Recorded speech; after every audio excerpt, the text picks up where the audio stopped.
ये parking area है, पर काफ़ी बड़ा पार्किंग एरिया है और धूप हमारे एकदम सर पर है। ये कहाँ का पार्किंग एरिया है? विजय विट्ठल टेम्पल। हाँ, विजय विट्ठल टेम्पल का ये पार्किंग एरिया। हाँ, जहाँ पर स्टोन चैरियट है, स्टोन चैरियट। पता नहीं 50 वाला, चलो छोड़ जाने। तो ये नेचुरल हनी मिल रहा है यहाँ पर। तो यहाँ पे फार्मिंग हो रही है हनी की? हाँ, बट हनी मुझे नहीं सूट करता है।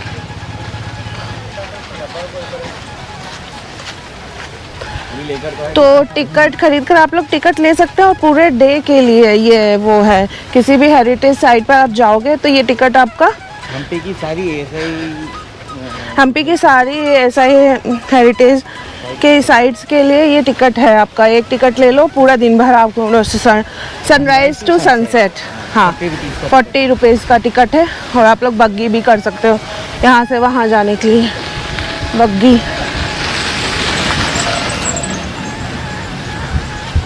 और पैदल भी चल सकते हैं हमारी तरह, और बग्गी से भी जा सकते हैं। इनके एंजॉय करते हुए, धूप में तड़पते हुए बग्गी पैदल चल सकते हो। और इसमें चलते हैं ना, बग्गी से आते सब नहीं एक्सप्लोर कर पाते। अरे तो आते वक्त करना ना, पहले उधर चल लो ना। ये है गजाला मंडप, गज्जल मंडप। गेजर, हाँ गेजल मंडप। हम तो पैदल पैदल चलेंगे ही। ये होगा ऑलमोस्ट 1 किलोमीटर दूर पार्किंग से विट्ठल टेम्पल। और एज यूजुअल बग्गी से भी जा सकते हो, पैदल जा सकते हैं।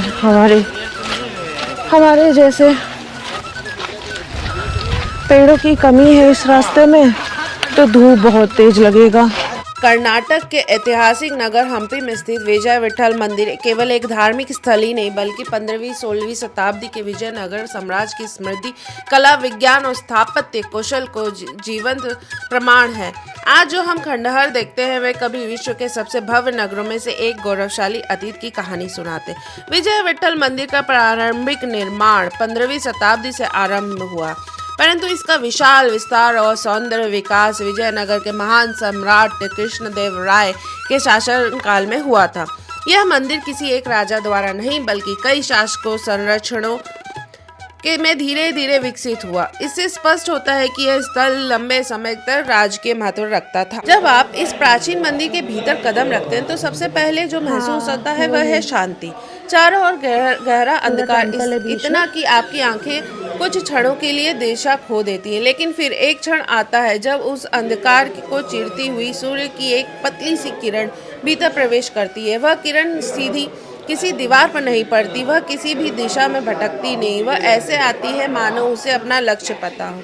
यही है मंदिर का अद्भुत रचना, यही है अंधकार से योग नहीं है, यह सोच समझकर बनाया गया।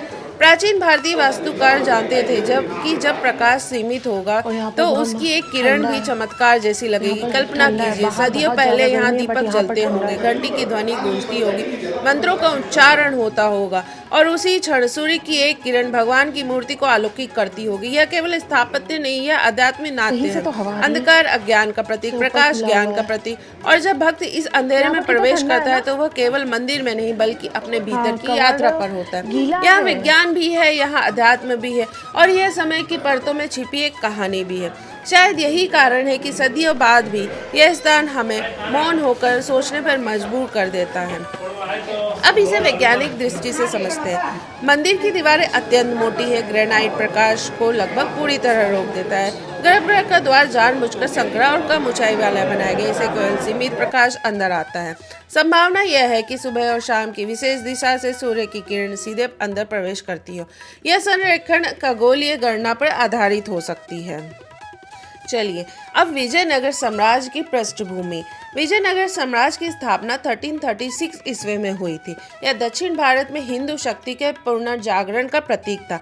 दिल्ली सल्तनत और अन्य आक्रमणों के समय इस साम्राज्य ने दक्षिण भारत की संस्कृति और धर्म की रक्षा की।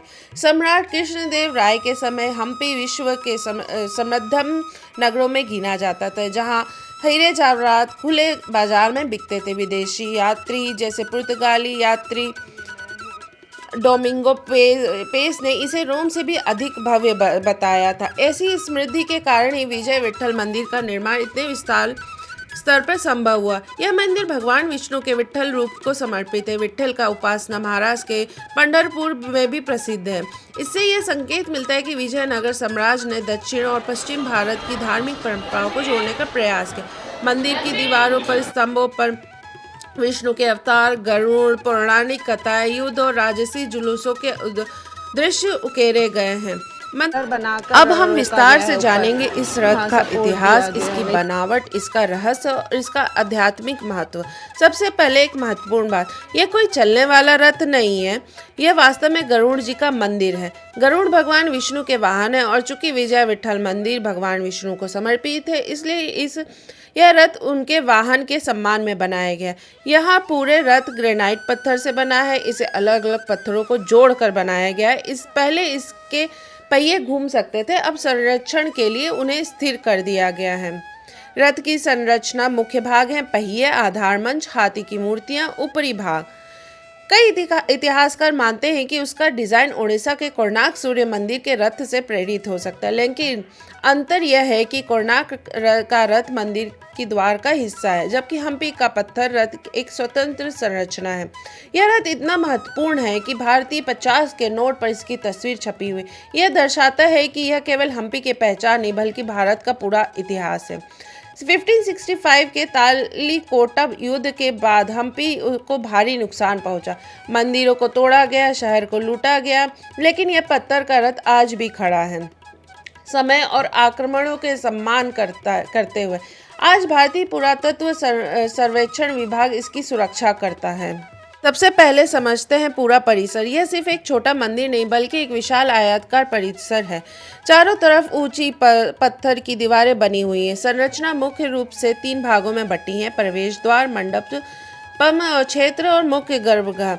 मंदिर में प्रवेश एक भव्य गोपुरम से होता है। आज उसका पूरा हिस्सा टूट चुका है, लेकिन नीचे का पत्थर आधार अभी भी खड़ा है।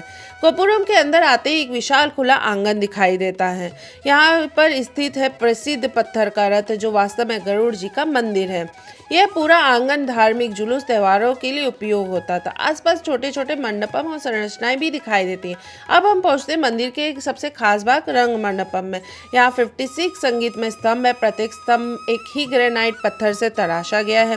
स्तंभों पर नृत्य, संगीत और युद्ध के दृश्य है। यह स्थान धार्मिक समारोह, सांस्कृतिक कार्यक्रमों के लिए उपयोग होता था। छत पर कमल की आकृति बनी हुई है, जो पवित्रता का प्रतीक है। अब बात करते हैं मंदिर के सबसे पवित्र भाग में, गर्भगृह। विशेषताएं यह हैं कि मोटी ग्रेनाइट द्वारें हैं, इसमें छोटा प्रवेश द्वार, अंदर बहुत कम रोशनी, लगभग पूर्ण अंधकार। यही भगवान विठ्ठल की मूर्ति स्थापित थी, जो अब मौजूद नहीं है। गर्भगृह छोटा इसलिए होता है क्योंकि यह ऊर्जा केंद्र माना जाता है। यहाँ प्रकाश सीमित रखा गया था ताकि आध्यात्मिक वातावरण बनाकर रखें। पूरा मंदिर ग्रेनाइट पत्थर से बना हुआ है। ध्यान देने वाली बात यह है कि सीमेंट का उपयोग नहीं किया गया। पत्थरों को इंटरलॉक तकनीक से जोड़ा गया है। जोड़ इतने सटीक है कि अलग से दिखाई नहीं देते। यह 15वीं-16वीं शताब्दी की उन्नत इंजीनियरिंग का प्रमाण है। 1565 के युद्ध के बाद मंदिर आंशिक रूप से क्षतिग्रस्त हुआ। ऊपरी संरचनाएं टूट गई हैं, मूर्ति हटा दी गई है, लेकिन मुख्य पत्थर संरचना आज भी मजबूती से खड़ी है। आज यह स्थल विश्व धरोहर के रूप में संरचित है। विजय विठ्ठल मंदिर केवल एक धार्मिक स्थल ही नहीं है, यहाँ कला, विज्ञान और अध्यात्म का अद्भुत संगम है। तो दोस्तों, अभी हम निकल रहे हैं भव्य विजय विठ्ठल टेम्पल से। अंदर की भव्यता देखने के बाद अब चलते हैं बाहर की उन जगहों की ओर जो इस मंदिर परिसर को और भी खास बनाती है। दोस्तों, अभी हम निकल चुके हैं भव्य विजय विठ्ठल टेम्पल से, लेकिन हमारी यात्रा यहीं खत्म नहीं होती। अब हम जा रहे हैं एक शांति, प्राकृतिक और कम भीड़ वाली जगह, मौसल्या गुड्डा। तो मौसल्या गुड्डा हम्पी के उन सुंदर पहाड़ी स्थलों में से एक है जहां से पूरे क्षेत्र का पैनोरामिक व्यू मिलता है। नाम का अर्थ है गुड्डा, का मतलब कन्नड़ में पहाड़ी होता है। यह स्थान प्राकृतिक चट्टानों और बोल्डर संरचनाओं से घिरा है। यहाँ क्यों आए? कम भीड़ है, शांत वातावरण है, शानदार सनसेट व्यू है, फोटोग्राफी और रील्स के लिए परफेक्ट स्पॉट है। दोस्तों, यहाँ की हवा और सन्नाटा आपको बिल्कुल अलग अनुभव देती है।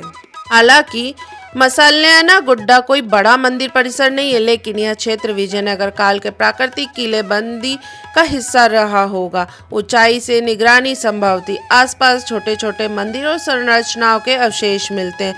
हम्पी की हर चट्टान इतिहास की गवाही देती है।